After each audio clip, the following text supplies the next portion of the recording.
निश्चित रूप से अपने कैरियर और कैरेक्टर दोनों को, और यह आध्यात्मिक जीवन शैली जो अभी हम लोगों ने, हमारे परम पूज्य गुरुदेव ने युवा जोड़ अभियान के अंतर्गत देश भर में आप हर जगह देख सकते हैं। अभी हम लोग का दिया दिल्ली, दिया अर्थात डिवाइन यूथ एसोसिएशन, जिसमें सोनू सूद के साथ कांटेक्ट करके हमारे वहां भी मनीष कुमार, ये पटना का ही प्रोडक्ट है, वो भी वहां एवरी संडे मेडिटेशन सेमिनार चला रहे हैं और 500 स्टूडेंट का लगभग उनका एक टीम बन चुका है दिल्ली। और वहां हर संडे को दूर दूर से 10-20 किलोमीटर से, चूंकि दिल्ली का बड़ा क्षेत्र है, पटना में भी लगभग 4 से 3 किलोमीटर 4 किलोमीटर का एरिया कवर करके मुसल्लापुर हाट है, कहाँ क्या है, कंकड़ बाग है, वो राजेंद्र नगर है, वो रेलवे स्टेशन है, दूर दूर से बच्चे लोग संडे को पहुंचते हैं और कम से कम 500 स्टूडेंट खचाखच भरे रहते हैं।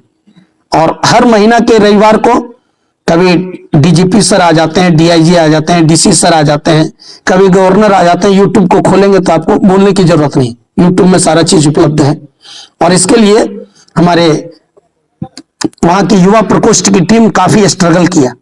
तो हम लोगों का भी मन में यह तमन्ना हुआ, पिछले 25 साल से हम भी क्षेत्र में चल रहे थे, विभिन्न विद्यालयों में गए, बड़े बड़े कॉलेजों में जाकर हमने लेक्चर दिया, लेकिन इच्छा भी की प्रतियोगी परीक्षा का सेंटर हजारीबाग है, यहां भी एक मंच हम लोगों का होना चाहिए।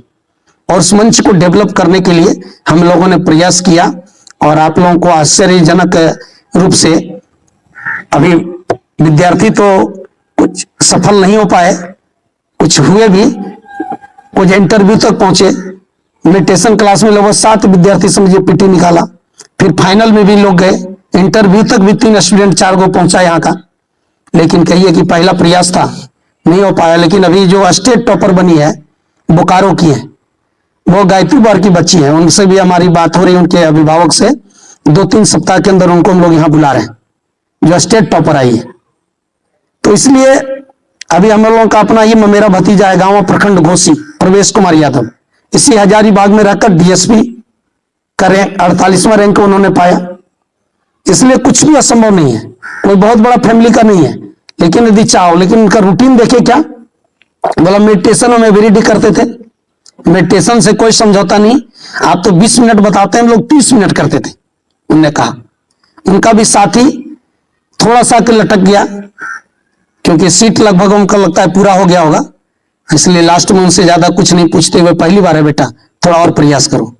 अच्छा लड़का था। लेकिन चलिए, फिर आप लोगों का 11वीं जेपीएससी आने वाला है, सचिवालय का आने वाला है, बहुत सारे अवसर, शिक्षा टीचर वाला निकलने वाला है, बहुत सारी वैकेंसी आने वाली है। लेकिन उसके पहले यदि आप अपनी मनस्थिति को तैयार करें, और मनस्थिति को तैयार करने के लिए अपने मन के कचरा को, क्योंकि सबसे बड़ा इसमें है विद्यार्थी के लिए सबसे जो पहला उपकरण है वो बुद्धि की मशीन को रिफ्रेश करना। जब तक बुद्धि के मशीन को आप रिफ्रेश नहीं करते हैं, तब तक आपका धारण क्षमता बढ़ नहीं पाएगा। पढ़ाई हम एवरीडे कर रहे हैं, दोनों टाइम बच्चा लोग देख रहे हैं, जिस भी कोचिंग में किसी संपर्क करें, बोला संडे को भी क्लास चलता है। लेकिन वहीं पटना चले जाइए, पटना में 5 दिन ही क्लास चलता है, एक दिन छठा दिन टेस्ट रहता है और संडे बिल्कुल खुला रहता है विद्यार्थी लोग। इसका कारण क्या है कि यह वैज्ञानिक कारण है। एक ही काम को यदि लगातार आप कर रहे हैं तो माइंड परिवर्तन चाहता है, बदलाव चाहता है, कुछ इसको मनोरंजन भी चाहिए।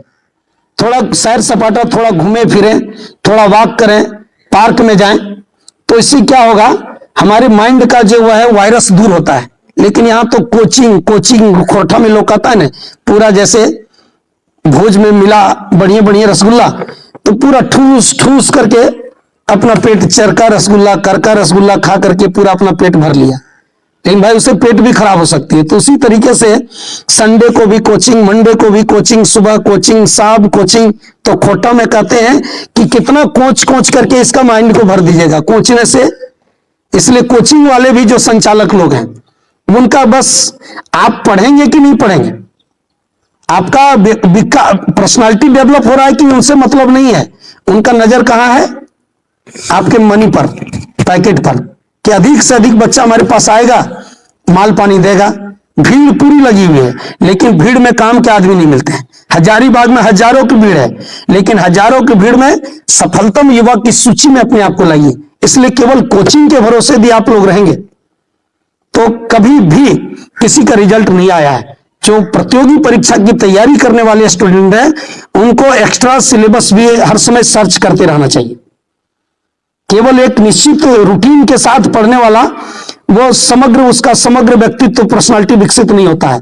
आप हर जगह मैटर उपलब्ध है, यूट्यूब में उपलब्ध है, आप गूगल पर जाकर सर्च कर सकते हैं। लेकिन हम लोग वहां सर्च क्या कर रहे हैं? खेसारी लाल को, छोटू छलिया को। तो भाई उससे तो छलिया हमारा और बिगड़ रहा है। इसलिए हम नहीं कहते कि मनोरंजन नहीं करना चाहिए, मनोरंजन भी ये शरीर का एक पार्ट है। लेकिन हमारे ऋषियों ने कहा मनोरंजन के साथ मनोमंजन भी होना चाहिए। मंजन अर्थात दांत की सफाई करते हैं कि नहीं? ब्रश करते हैं, शरीर को मांजते हैं, कपड़ा को मांजते हैं, धोते हैं, बर्तन को मांजते हैं, तो उसकी सफाई होती है। तो भाई बुद्धि को भी मांजना पड़ेगा। और बुद्धि को मांजने का कोई मेडिसिन यदि बाजार में होता, कोई ऐसा मंत्र और जादू होता, तो सारे लोग जो हैं, जो लिखा हुआ रहता है ट्रेन में ने, लव गुरु से मिलिए। यदि परीक्षा में अनुत्तीर्ण हो रहे हैं, प्यार में असफल हो गए हैं, मन चाहा आप ये चाहते हैं वो चाहते हैं, पूरा 100% गारंटी के साथ फोन नंबर भी डाल के देता है रख उसमें। और इसी चक्कर में लोग जो पढ़ जाता है उसको मिलता तो कुछ नहीं है, लेकिन उल्टे हानि उठानी पड़ती है।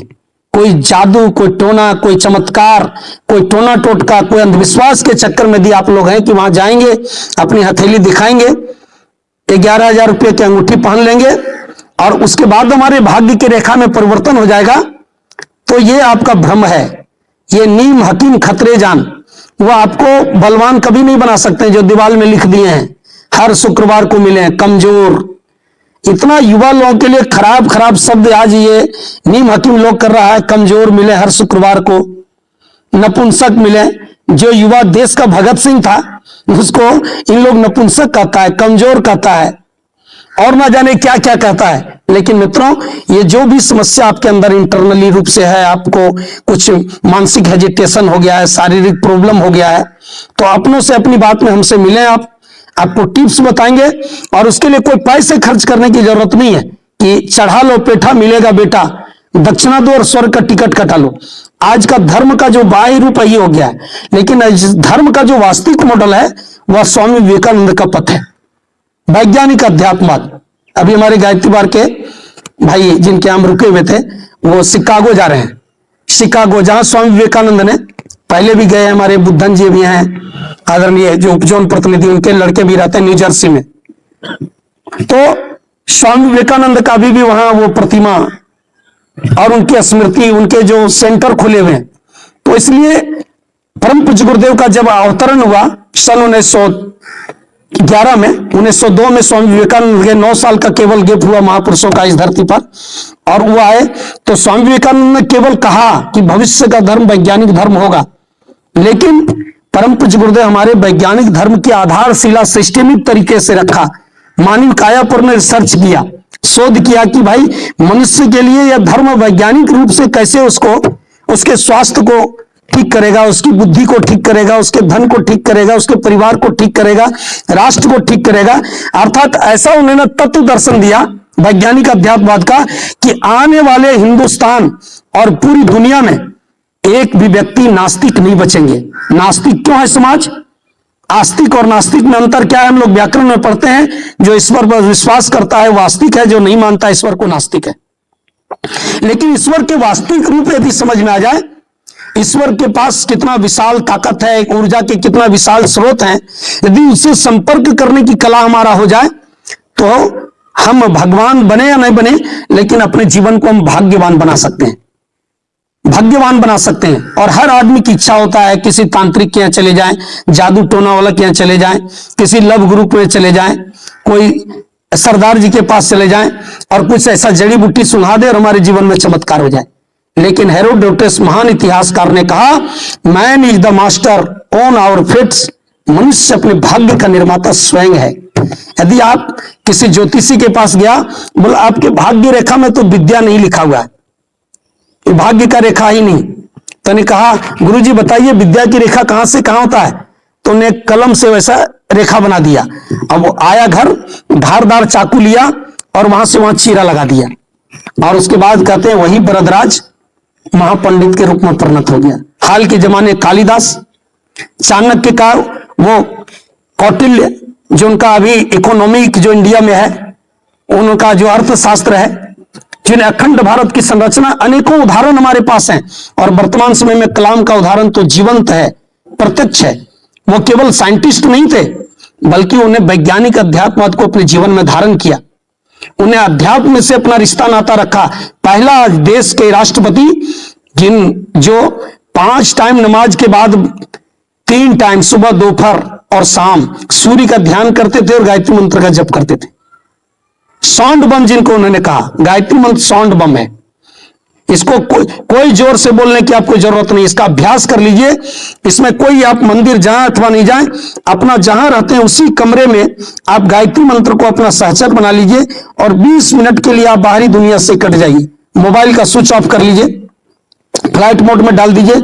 उसमें हम लोग लिंक डाल देते हैं, उस लिंक के अनुसार पहले अभ्यास करिए। धीरे धीरे जब अभ्यास हो जाएगा तो मोबाइल नहीं भी रहेगा तो आपका चित्त रेखा ऐसे ऐसे उभरना। क्योंकि लोग कंस्टेंट का मतलब समझते हैं एक पॉइंट पर माइंड को स्थिर कर देना, लेकिन कहते हैं मन की गति जो है वो हवा से भी ज्यादा सूक्ष्म है। अभी यहां तुरंत अमेरिका के बारे में हम सोच लेते हैं, मन की गति इतना तीव्र है। तो गुरुजी ने कहा ध्यान का अच्छा तरीका क्या है, मन को सकारात्मक दिशा में चलाना, पॉजिटिव थॉट्स की ओर चलाना। अब हम पहाड़ से उगते सूर्य का ध्यान देख रहे हैं, यहां से मन भागा तो समुद्र के गर्भ से चीरते हुए सूर्य निकल रहे हैं, वहां मन चला गया। फिर चले गए विवेकानंद की शिला, कन्याकुमारी के उस शिला पर बैठे हैं, वहां से गर्भ सूर्य, कहिए कि समुद्र के जलधारा को चीरते हुए सूर्योदय हो रहा है। फिर वहां से मन आपका भाग रहा है, आप बर्फ का ढका हुआ पहाड़ हिमालय का ध्यान करिए, बर्फ की चोटियों से उगता हुआ सूर्य का ध्यान देख रहे हैं। इस तरीके से माइंड को बदल बदल करके बार बार अपना माइंड को आप सूर्य पर ले जाइए, बार बार सूर्य पर ले जाइए। सूर्य कौन में क्यों आधार, गुरुजी कहते मेरा ध्यान करो। लेकिन जो असली महापुरुष होते हैं अपनी पूजा नहीं करवाते हैं, वो संस्कृति को सूत्र देते हैं, फॉर्मूला देते हैं। भारतीय संस्कृति का ऐसा फॉर्मूला, ऐसा सूत्र है, ऐसा महाविज्ञान है। इस महाविज्ञान के माध्यम से आप WHO की उस परिभाषा को सार्थक कर सकते हैं। WHO परिभाषा तो दे दिया, लेकिन उसके पास सूत्र नहीं। कौन परिभाषा? अभी स्वस्थ मनुष्य की परिभाषा WHO जो दिया है, फिजिकल, मेंटल एंड स्पिरिचुअल। पहले था कि शारीरिक और मानसिक, शरीर हमारा मुष्टंड है और मानसिक शक्ति ठीक है तो वो स्वस्थ है। लेकिन अभी वो तीसरा जोड़ा है स्पिरिचुअल, अर्थात आध्यात्मिक रूप, कैजुअल बॉडी, भावनाओं के शरीर। किसी बहू बेटी को देखते हैं रहन सहन गर्ल्स हॉस्टल। अब क्या है, हम तो एकदम बढ़िया से एकदम चप दाढ़ी बनाए हुए हैं, 1-1 घंटा लोग सैलून में भी मेंटेन कराते हैं अपने दाढ़ी को, पूरा अपना लुक लग रहा है कि आज ही इनका इंटरव्यू होने वाला है और कल ये एकदम फर्स्ट क्लास जेपीएससी का रिजल्ट लेकर के घर लौटेंगे। लेकिन अभी जो लड़का लोग बेचारा वो सब का कोई देखे जो निकाला है, ना चप दाढ़ी उनकी है, ना कोई सा शरीर का बनावट है। ऐसा नहीं कि आप दाढ़ी रखते हैं उससे हमको कोई है, लेकिन इतना समय लोग बर्बाद कर रहे हैं। लेकिन वहां विधायक है, मंत्री है, झारखंड के फर्स्ट टीएम बाबूलाल मरांडी जी उनके घर पहुंचे मल्यार्पण करने, माला पहनाने, सभी लोगों का लाइन लगा हुआ है। तो इसलिए हमारे ऋषियों ने कहा केवल फिजिकल रूप से नहीं, अंदर से, हमारे मनीष भैया बड़ा अच्छा कहते हैं, बाहर से फीट फाट और अंदर से मुकामा घाट। तो अंदर से तो हम लुंज पुंज हैं, किताब लेकर बैठते हैं और माइंड में खुजली शुरू हो जाता है, सपने वाली आने लगती है। तो भाई सपने वाली के चलते आप पढ़ाई बर्बाद कर रहे हैं, और अपने वाली जब आएगी 5 साल के बाद जब घर लौटेंगे तो विवाह होना है कि नहीं? इसमें इतने स्टूडेंट को ऐसा बताइए कि हम विवाह नहीं करेंगे सर, सबको हम विवाह करना है, सबको एक जीवन साथी चाहिए। आज का वैज्ञानिक अध्यात्मवाद का अनिवार्य अंग है। हमारे परम पूज्य गुरुदेव ने कहा आज का सन्यासी वो नहीं है जो विवाह नहीं करता है, बल्कि आज का सन्यासी वो है जो विवाहिक जीवन जी रहा है और एक पत्नी व्रत धर्म का पालन करता है। अपनी पत्नी के अलावा किसी भी बहू बेटी पर जो कुत्सित नजर नहीं रखता, आज का सन्यासी वो है। आज का सन्यासी कौन है? वो आज का सच्चा सन्यासी वो है जिनके जीवन में किसी प्रकार का व्यसन नहीं है, न खैनी है, न गुटखा है, न बीड़ी है, न वाइन है। इसलिए युवा साथियों, एक नया भारत बनाना है और स्वामी विवेकानंद के सपनों को सार्थक करने का समय आ गया है। उन्होंने कहा भारत स्वयं वसीर है। स्वामी विवेकानंद का एक एक बात आज हिंदुस्तान में घटित हो रहा है।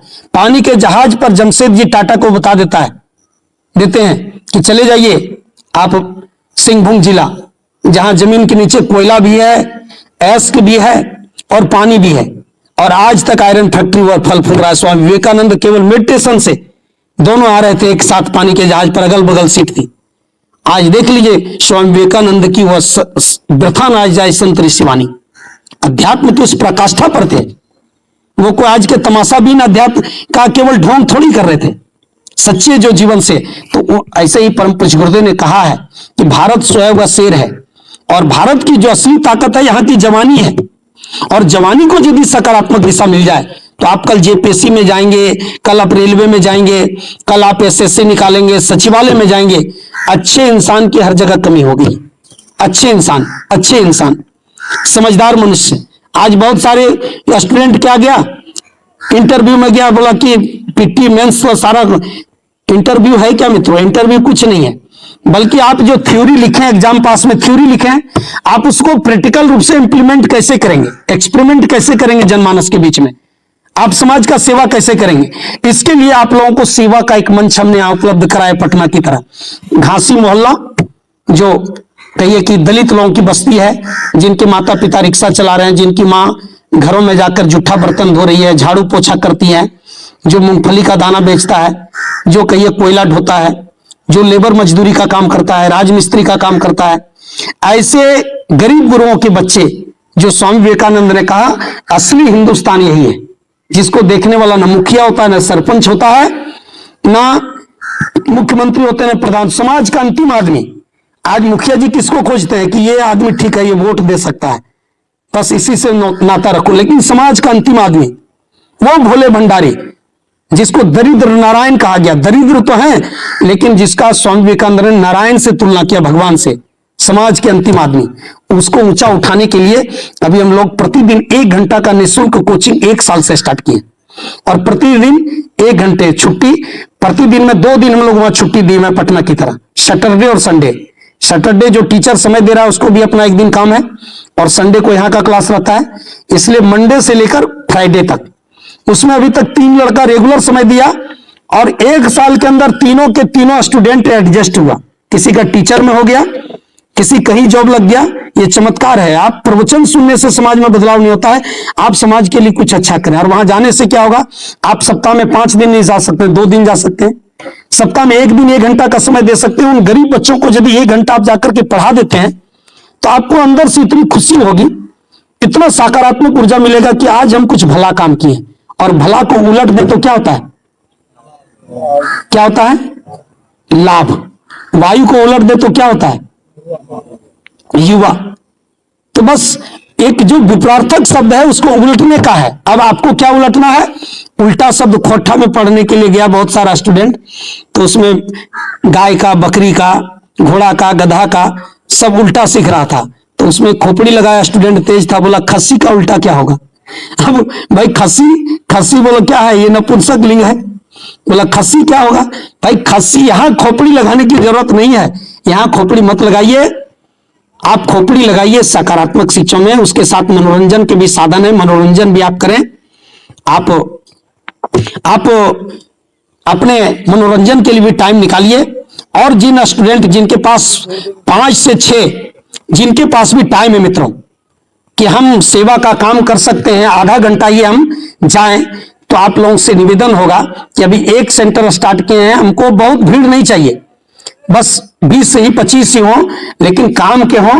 और आप यदि कुछ दायित्व लेते हैं, सेवा का व्रत लेते हैं, तो आपको मैं विश्वास दिला रहा हूं पूरी गारंटी के साथ, पटना युवा प्रकोष्ठ में 50 संस्कारशाला चलता है एवरीडे, सैटरडे संडे छोड़कर, रेलवे स्टेशन, फुटपाथ पर, झुग्गी झोपड़ियों के बीच में। और सब समाज का गरीब बच्चा, उसको शुरू में जब लड़का लोग बुलाने जाता है ना मोटिवेशन क्लास का, तो इधर बुलाइए तो इधर गाली देके भागता है सीटी बजा, क्योंकि उनको ज्ञान नहीं है, उसका दोष नहीं है, वो दोष हमारा है। और उन बच्चों को विकसित करने में जो 3 साल, 4 साल, 2 साल से समय दे रहा है, जब एसएससी का रिजल्ट